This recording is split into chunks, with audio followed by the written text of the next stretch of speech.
Hello YouTubers, today's video is a look at the Sarasota Jungle Gardens in Sarasota, Florida. The Sarasota Jungle Gardens is located at 3701 Bayshore Road in Sarasota, Florida. Park hours are from 10 a.m. until 4 p.m. Tickets can either be purchased at the door or else you can purchase them on their website online.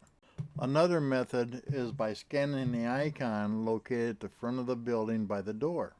This will take you to their website where you can also purchase your tickets and then enter through the front door and go to a special desk where you'll get immediate admission. The gift shop has several items available for sale as well as the tickets. Restrooms are also available in there, however, they weren't open when we were there. I would wait to do your shopping in the gift shop on your way out so you don't have to carry the bags all over the park, and also since it's going to be important to get out to the flamingos as early as possible. As soon as you leave the gift shop, you'll see the pavilion just to the left of the exit or the entrance into the jungle.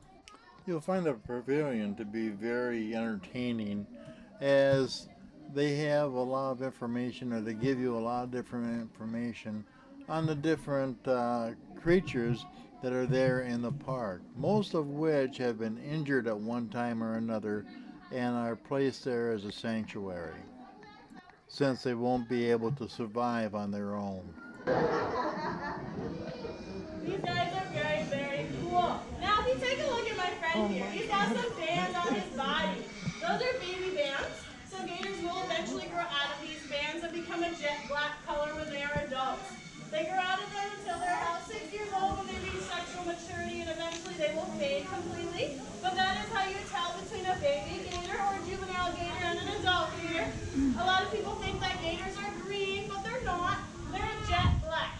So you can't see them in the water. They're very good at blending in. That is why we do not walk super close to the water where there is a swamp with many gators, because you don't know they're there until you see them, and sometimes that is too late.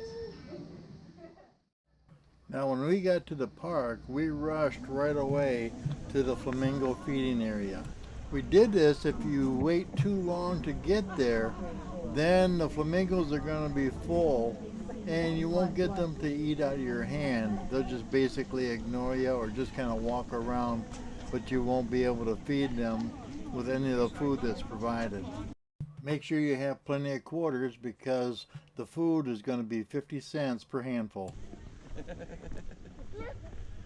go. Here we go. Make sure you get one of their maps as well because their paths will run you all over the park, and if you don't follow the map closely, you're liable to get turned around or lost. So we gotta do all this right here. So we have to go this way.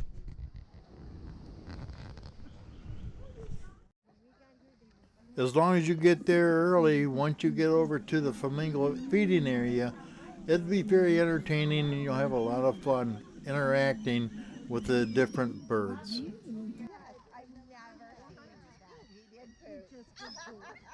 look, he just got up.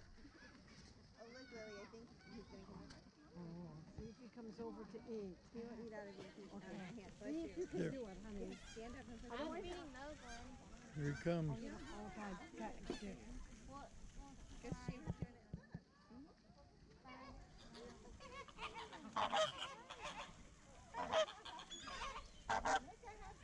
Honey, do you want to do it? It's so fun to do it. They don't hurt you. You may never get to do it again. Oh, Dick.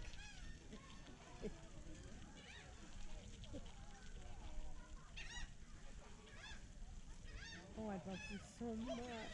Oh my God. Oh. Do you see the two? Oh.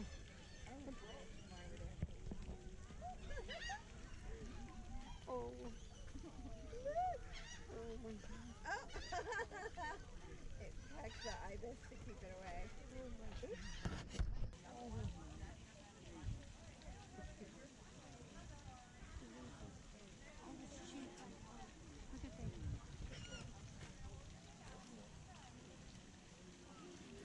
Since we didn't get back there till about 11 o'clock, the flamingos were starting to get filled up, and they weren't very hungry anymore.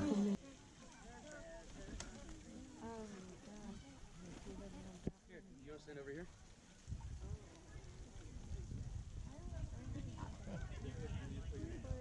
Sure.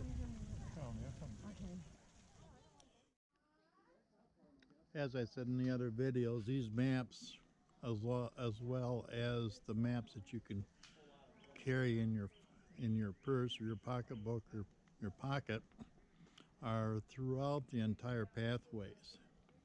And people are constantly looking to find out exactly where they are and how to get to the exhibit that they want to see. Even with this, we find we get turned around. They twist and they turn. There's different ways to get to different locations. One of the case in points is we wanted to see the butterfly garden. We looked all over for it, and we actually didn't find it until we went over to the cafe and then walked around the back of the cafe, and we could see the butterfly garden.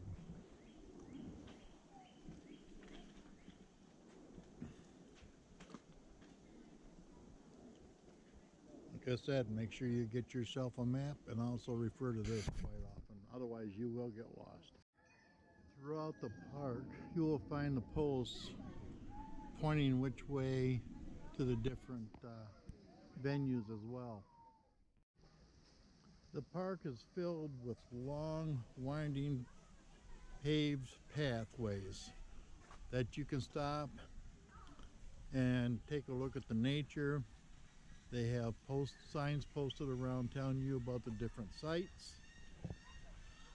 And there's benches that you can sit on and relax and just enjoy it. You'll also find maps when you walk into the park that will kind of guide you around and let you know where the different venues are.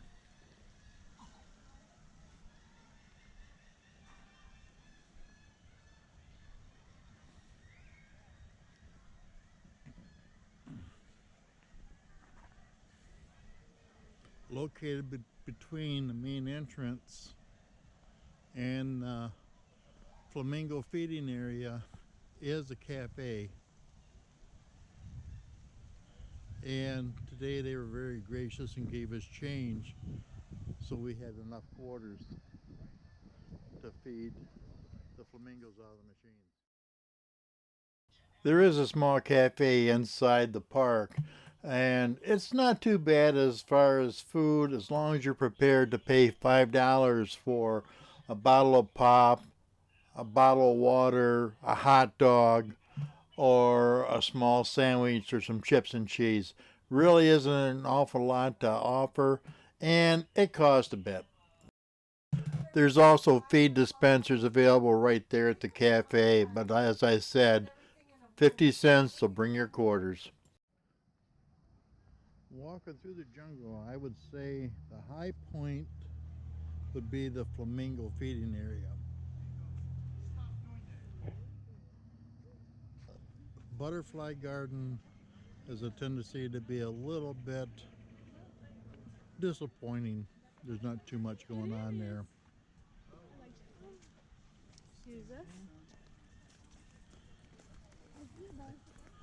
Another area is when you first walk in, they do have instructions, and they will show you different varieties of animals, reptiles, birds, which is very educational and very enjoyable. So I'd probably recommend, like I've said in another part of this video, come in, go straight over to the Flamingo Feeding area with plenty of quarters. Then after you feed them, go back to the beginning and watch the presentation that they put on, and then you can follow the path through and visit some of the high points of your interest. They have a bird attraction, and at 11:30 today and 2:30 p.m. is when they do a photo op, and they'll tell you about the different birds that are here in the jungle. A lot of variations or varieties of birds.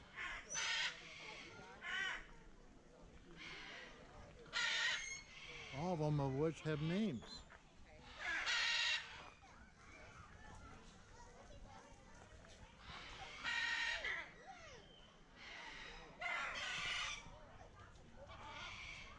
One of the things that we were told when we first came in is that most of the birds here at the jungle have been injured, so they can no longer fly. Just like the horned owl that they feature.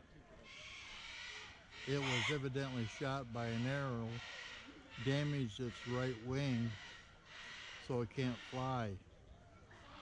So they brought it here to this location where it can be cared for. Isn't that blue one hurting that?